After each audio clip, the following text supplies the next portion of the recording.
ನಮಸ್ತೆ ಪ್ರೀತಿಯ ವಿದ್ಯಾರ್ಥಿಗಳೇ. ನಿನ್ನೆ UPSC ಎಕ್ಸಾಮ್ನ ಬರೆದಿದ್ದೀರಾ, ತುಂಬ ಚೆನ್ನಾಗಿ ಮಾಡಿದ್ದೀರಾ. ಏನೋ ಗೊತ್ತು, ಯಾಕೆಂತಂದರೆ paper is very difficult, lengthiest paper, trend changing paper. But ಆದರೂ ನೀವು ತುಂಬ ಚೆನ್ನಾಗಿ ಮಾಡಿದ್ದೀರಾ. ನನ್ನ ಕೆಲವು ಸ್ಟೂಡೆಂಟ್ಸ್ಗಳು ನಿನ್ನೆ ನನಗೆ ಮೆಸೇಜ್ ಮಾಡಿದರು ಮತ್ತು ಕಾಲ್ ಮಾಡಿದರು, ಸರ್ ತುಂಬ ಪೇಪರ್ ಟ್ರೆಂಡ್ ಚೇಂಜ್ ಮಾಡೋಕ್ಕಿದೆ, ನಾವೇನು ಅಂದ್ಕೊಂಡು ಹೋಗಿದ್ವಿ ಅನ್ಎಕ್ಸ್ಪೆಕ್ಟೆಡ್ ಪೇಪರ್ ಬಂದ್ಬಿಟ್ಟಿದೆ, ನಾವು ಅಂದ್ಕೊಂಡಿದ್ದು ಎಕ್ಸ್ಪೆಕ್ಟೇಷನ್ ರೀತಿ ಮಾಡೋಕ್ಕಾಗಿಲ್ಲ, ತುಂಬ ಬೇಸರ ಆಗ್ತಾಯಿದೆ ಸರ್. 1 ಇಯರ್ 2 ಇಯರ್ಸಿಂದ ಎಫರ್ಟ್ ಹಾಕಿದ್ವಿ, ಮತ್ತೆ ಮುಂದೆ ಹೆಂಗೆ ಗೊತ್ತಿಲ್ಲ. ನಾನು ತುಂಬ ಗೊಂದಲದಲ್ಲಿ ಇದ್ರು. ಹಾಗಾಗಿ ಇದೇ ರೀತಿ ಗೊಂದಲ ಎಲ್ಲ ವಿದ್ಯಾರ್ಥಿಗಳಲ್ಲಿ ಇರುತ್ತೆ, ನಂಗೆ ಗೊತ್ತು. ಯಾಕೆಂತಂದರೆ UPSC ಹಿಂಗೆ ಒಂದೊಂದ್ಸತಿ ಅನ್ಪ್ರಿಡಿಕ್ಟಬಲ್ ಆಗಿಬಿಡುತ್ತೆ. ಅದಕ್ಕೆ UPSC ಅಂತ ಕರೆಯೋದು, ಅನ್ಪ್ರಿಡಿಕ್ಟಬಲ್ ಸರ್ವಿಸ್ ಅಂತ ಕರೆಯೋದು. ಕೆಲವು ಸತಿ ಟ್ರೆಂಡ್ ಚೇಂಜ್ ಆಗುತ್ತೆ, ಅಂದರೆ ಒಂದು ಟ್ರೆಂಡ್ ಫಾಲೋ ಆಗ್ತಿರುತ್ತೆ, ಆ ಟ್ರೆಂಡ್ ಸಡನ್ ಆಗಿ ಚೇಂಜ್ ಆಗುತ್ತೆ. ಇದು ಸ್ಪರ್ಧಾತ್ಮಕ ಪರೀಕ್ಷೆಯಲ್ಲಿ ಕಾಮನ್ ಆಗಿ ನಡೀತಾ ಇರುತ್ತೆ. 2023ರಲ್ಲಿ ಇದೇ ಥರ ಆಗಿತ್ತು. ಹೇಳಿಕೆ ವೈಸ್ನ ಇಂಟ್ರೊಡ್ಯೂಸ್ ಮಾಡಿದ್ರು, ಆಮೇಲೆ ಚೇಂಜ್ ಆಗ್ತಾ ಹೋಗುತ್ತೆ. ಆಮೇಲೆ ಒಂದು ಟ್ರೆಂಡ್ ಫಾಲೋ ಆಗ್ತಾ ಇರುತ್ತೆ. ಲೈಕ್ ಎಕ್ಸಾಂಪಲ್ ಎಲಿಮಿನೇಷನ್ ಮೆಥಡ್ ತುಂಬಾ ವರ್ಷಗಳಿಂದ ಫಾಲೋ ಮಾಡ್ತಾ ಇದ್ರು. ಆ ಟ್ರಿಕ್ಸ್ನ ಯೂಸ್ ಮಾಡಿ ಆಪ್ಷನ್ಸ್ಗಳನ್ನ ನಾವು ಎಲಿಮಿನೇಟ್ ಮಾಡಿ ಆನ್ಸರ್ನ ಮಾಡ್ಬೋದಿತ್ತು. ಬಟ್ ಆದರೆ ಇವತ್ತಿನ ನೆನ್ನೆದ ಪೇಪರ್ ತುಂಬಾ ಆ ಒಂದು ಎಲಿಮಿನೇಷನ್ ಟ್ರಿಕ್ಸ್ನ ಯೂಸ್ ಮಾಡೋಕ್ಕಾಗ್ದಂಗಿತ್ತು.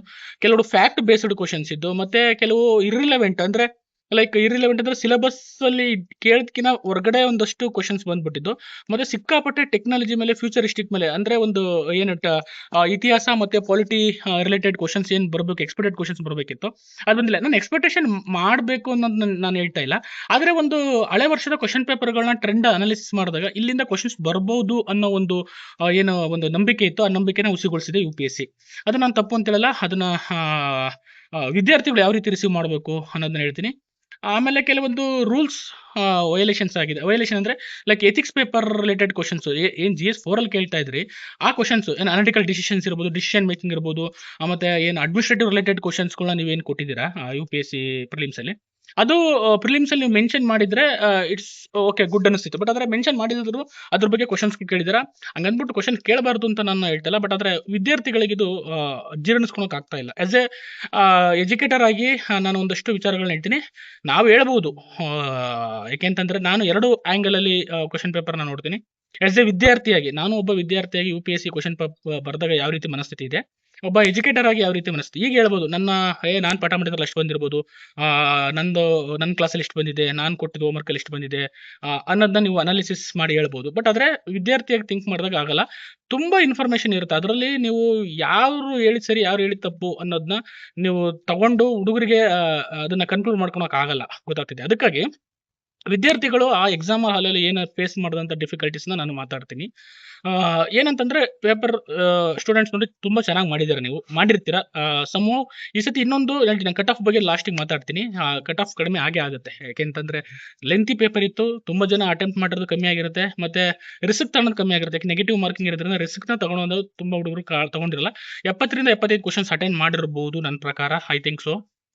ಹಾಗಾಗಿ ಕಟ್ ಆಫ್ ಅದು ಕೆಳಗಡೆ ಬರುತ್ತೆ. ನಾನು ಕಟ್ ಆಫ್ ಬಗ್ಗೆ ಲಾಸ್ಟಿಗೆ ಮಾತಾಡ್ತೀನಿ. ಏನ್ ಟ್ರೆಂಡ್ ಚೇಂಜ್ ಆಗಿದೆ ಅಂದ್ರೆ, ಪಾಲಿಟಿನಲ್ಲಿ ತುಂಬಾ ಕ್ವಶನ್ಸ್ ಬರ್ತಾ ಇತ್ತು. ಪಾಲಿಟಿಲಿ ಏನೇ ಲಕ್ಷ್ಮೀಕಾಂತ್ ಓದ್ಕೊಂಡು ಹೋದ್ರೆ ಏನಿಲ್ಲ ಒಂದು 15-20 ಕ್ವಶನ್ಸ್ ಎಕ್ಸ್ಪೆಕ್ಟ್ ಮಾಡ್ಬೋದು ಅನ್ನೋದೊಂದು ಮನಸ್ಥಿತಿ ಇತ್ತು. ಆ ಮನಸ್ಥಿತಿನ ಹೊಡೆದಾಕಿದೆ. ಅಲ್ಲಿ ಎಂಟ್ರಿ ಕ್ವಶನ್ಸ್ ಅಷ್ಟೇ, 8ರಿಂದ 9 ಕ್ವಶನ್ಸ್ ಬಂದಿದೆ. ಅದನ್ನು ಸಹ ಸ್ವಲ್ಪ ಡಿಫಿಕಲ್ಟಿ ಕ್ವಶನ್ಸೇ ಇದೆ.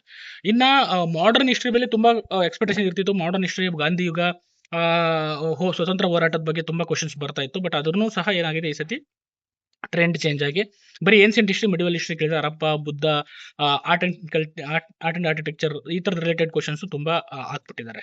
ಇನ್ನು ಎಕನಾಮಿಕ್ಸ್ ಅಲ್ಲಿ ನೀವೇನು ನೋಡ್ತಾ ಇದ್ರಿ, GDP, repo ratio, reverse repo rate ಆಗಿರ್ಬೋದು, ಈ ಥರದ ಕ್ವಶನ್ಸ್ಗಳನ್ನ ಬಿಟ್ಬಿಟ್ಟು ಫಿನ್ಟೆಕ್ ಮೇಲೆ ತುಂಬಾ ಕ್ವಶನ್ಸ್ ಕೇಳಿದ್ದಾರೆ.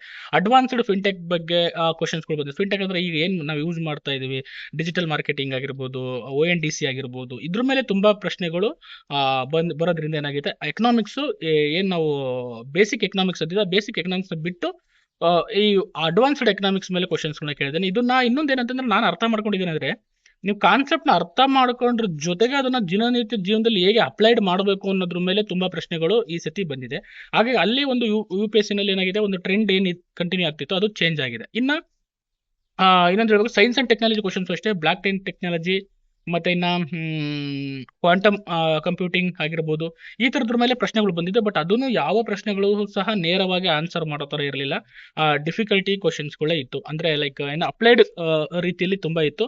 ಮತ್ತು ಪೇಪರ್ನ ಲೆಂತಿ ಮಾಡೋದ್ರಿಂದ ಅದನ್ನು ಓದೋಕ್ಕೆ ಟೈಮ್ ತೊಗೊತಾ ಇತ್ತು, ಟೈಮ್ ಕನ್ಸ್ಯೂಮ್ ಆಗ್ತಾ ಇತ್ತು, ಗೊತ್ತಾಗ್ತಿದೆಯಾ? ಹಾಗಾಗಿ ಹೆಚ್ಚು ಕ್ವಶನ್ಸ್ನ ಅಟೆಂಡ್ ಮಾಡೋಕ್ಕೆ ತುಂಬ ವಿದ್ಯಾರ್ಥಿಗಳಿಗೆ ಆಗಿಲ್ಲ. ನನ್ನ ಸ್ಟೂಡೆಂಟು ಅದನ್ನೇ ಹೇಳಿದ್ದು. ನಾನು ಗೈಡ್ ಮಾಡ್ತಿರೋ ಒಂದಷ್ಟು ಸ್ಟೂಡೆಂಟ್ಸ್ಗಳು ಸಹ ಅದನ್ನೇ, ಸರ್ ಲೆಂತಿ ಪೇಪರ್ ಇತ್ತು, ತುಂಬ ಓದೋಕ್ಕೆ ಟೈಮ್ ತೊಗೊತಿದ್ದು, ಮತ್ತು ಆನ್ಸರ್ ಮಾಡೋಕ್ಕೆ ಆಪ್ಷನ್ಸ್ಗಳು ಜಾಸ್ತಿ ಇದ್ದಿದ್ದರಿಂದ ಎಲಿಮಿನೇಷನ್ ಮಾಡೋಕ್ಕೂ ತುಂಬ ಕಷ್ಟ ಆಗ್ತಾ ಇತ್ತು ಅನ್ನೋದ್ರ ಬಗ್ಗೆ ಹೇಳಿದ್ರು. ಮತ್ತು ಇನ್ನು ಇನ್ನೊಂದು ಏನಂತಂದರೆ ಎಥಿಕ್ಸ್ ಬಗ್ಗೆ ನಾನು ಹೇಳಿದೆ. ಎಥಿಕ್ಸ್ ಕ್ವಶನ್ಸ್ಗಳು ಹಾಕಿದ್ದಾರೆ, ಅದು ಮೇಜರ್ ಬದಲಾವಣೆ. ಯಾಕೆಂದರೆ ಇಷ್ಟು ವರ್ಷದಲ್ಲಿ ಯಾವತ್ತೂ ಸಹ ಅದ್ರ ಬಗ್ಗೆ ಕ್ವಶನ್ಸ್ಗಳನ್ನ ಕೇಳ್ತಾ ಇರಲಿಲ್ಲ. ಇನ್ನು ಮಿಡಿವಲ್ ಇಂಡಿಯಾನು ಅಷ್ಟು ಕ್ವಶನ್ಸ್ ಬಂದಿಲ್ಲ. ಏನ್ಷಿಯಂಟ್ ಹಿಸ್ಟ್ರಿ ಮತ್ತು ಏನ್ಷಿಯಂಟ್ ಹಿಸ್ಟ್ರಿ ಮೇಲೆ ತುಂಬ ಪ್ರಶ್ನೆಗಳನ್ನ ಅವರು ಕೊಟ್ಟಿದ್ದಾರೆ. ಆಮೇಲೆ ಕೆಲವು ಕ್ವಶನ್ಸ್ಗಳನ್ನ ನಾನು ನೋಡಿದೆ, ತುಂಬ ಏನನ್ಸಿತ್ತು, ಬಾಲಿಶ ಅನಿಸ್ತಿತ್ತು. ಏನಪ್ಪ ಈ ಥರ ಕ್ವಶನ್ಸ್ ಕೇಳಿದ್ದಾರೆ ಅಂದರೆ, ಲೈಕ್ ಏನಾಗಿದೆ, ಬೆಮ್ಸ್ಟಿಕ್ ಬಗ್ಗೆ ಕ್ವಶನ್ಸ್ ಕೇಳಿದ್ದಾರೆ. ಬಟ್ ಆದರೆ ಅದರಲ್ಲಿ ಮೆಮೊರೈಸೇಷನ್ ಮಾಡಬೇಕು, ಅಷ್ಟು ನೆನ್ಪಿಟ್ಕೊಳಕ್ಕೆ ಯಾರು ಸಾಧ್ಯನಲ್ಲ, ಆ ಥರದ ರಿಲೇಟೆಡ್ ಕ್ವಶನ್ಸ್ ಇದೆ.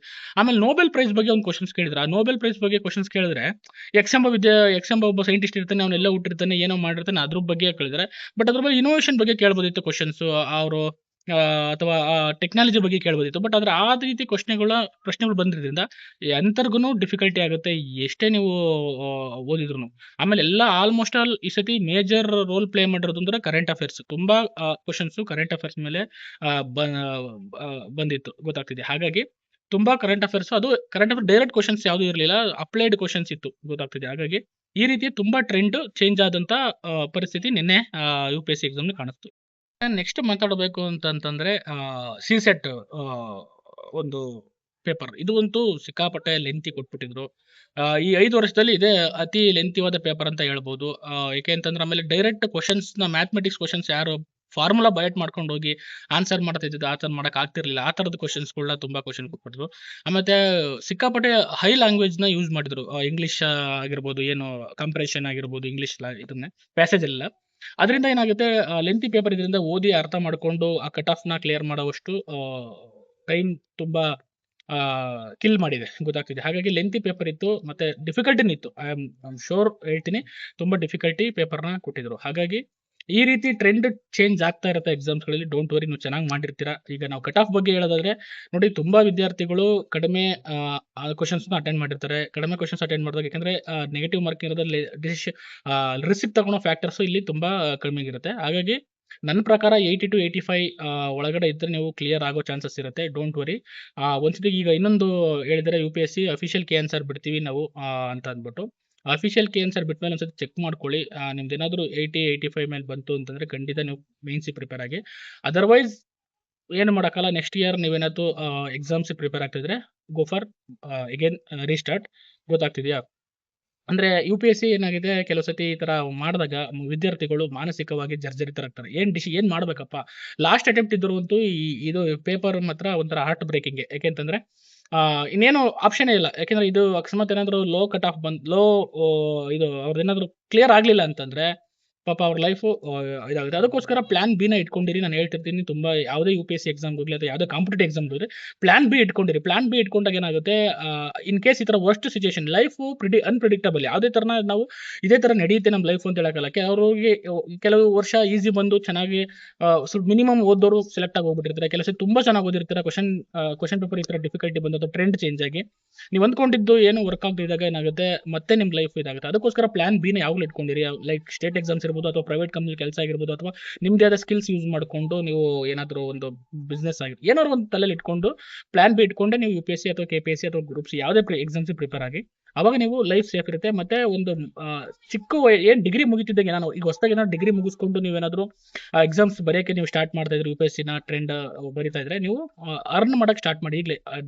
ಅಟ್ಲೀಸ್ಟ್ ನಿಮ್ಮ ಎಕ್ಸ್ಪೆನ್ಸಿವ್ ಮತ್ತು ಜೊತೆಗೆ ಸೇವಿಂಗ್ಸ್ ಮಾಡೋವಷ್ಟು ಒಂದಷ್ಟು ಅರ್ನಿಂಗ್ಸ್ನ ಮಾಡೋಕ್ಕೆ ಸ್ಟಾರ್ಟ್ ಮಾಡಿದ್ರೆ ನೀವು ಇದಾಗುತ್ತೆ. ಹಾಗಾಗಿ ಜಾಸ್ತಿ ಓವರ್ ಥಿಂಕ್ ಮಾಡಬೇಡಿ, ರಿಲ್ಯಾಕ್ಸ್ ಮಾಡಿ. ಎಕ್ಸಾಮ್ಸ್ ಬರೆದಿದ್ದೀರಾ, ಕೀ ಆನ್ಸರ್ ಬಿದ್ದಲಿ, ರಿಸಲ್ಟ್ ಬರುತ್ತೆ. ನೀವು ಡೋಂಟ್ ವರಿ, ನೀವು ಚೆನ್ನಾಗಿ ಕ್ಲಿಯರ್ ಮಾಡ್ತೀರಾ ಅಂತ ನನಗೆ ನಂಬಿಕೆ ಇದೆ. ಹಾಗಾಗಿ ನಿಮ್ಮ ಮೇನ್ಸ್ ಪ್ರಿಪರೇಷನ್ ಸ್ಟಾರ್ಟ್ ಮಾಡಿ. ಅಕಸ್ಮಾತ್ ಇದರೆಲ್ಲ ನಾನು UPSC ಜರ್ನಿ ಸಾಕು ಅಂತಂದರೆ ಒಂದ್ಸತಿ ಥಿಂಕ್ ಮಾಡಿ. ಈಗ ಏನು ಡಿಸಿಷನ್ ತಗೊಳಕ್ಕೆ ಹೋಗ್ಬೇಡಿ, ಕಾಮಾಗಿ ಇರಿ. ಎಕ್ಸಾಮ್ಸ್ ಮುಗಿದ್ಮೇಲೆ ಈ ಥರ ಆಲೋಚನೆಗಳು ಬರೋದು ತುಂಬ ಸರ್ವೇ ಸಾಮಾನ್ಯ. ನೀವು ಅದ್ರ ಬಗ್ಗೆ ವರಿ ಮಾಡೋಕ್ಕೆ ಹೋಗ್ಬೇಡಿ.